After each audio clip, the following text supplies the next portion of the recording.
Hello అండి, మనమైతే దోమల బ్యాట్‌ని రోజు వాడుతూ ఉంటాం కదా! ఇప్పుడు సీజన్‌తో సంబంధం లేకుండా దోమలు ఎప్పుడూ ఉంటూనే ఉన్నాయండి.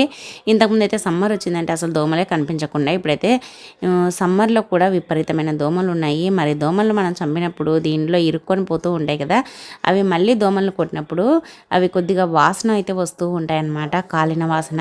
అందుకోసమని దోమల బ్యాట్‌ని ఈ విధంగా క్లీన్ చేసేసుకోండి.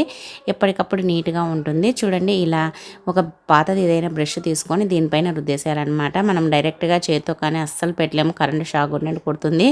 అందుకోసమని ఇలా మనము బ్రష్‌తో రుద్దేసి తర్వాత ఇలా ఒక కాటన్ క్లాత్ తీసుకోండి. లేదంటే కాటన్ అయినా తీసుకోండి. దానికి కొద్దిగా వ్యాజ్లిన్ వేసేసి ఇలా చుట్టూరా రుద్దామనుకోండి, దానికి ఉండే మురికి జిడ్డు అంతా పోతుంది.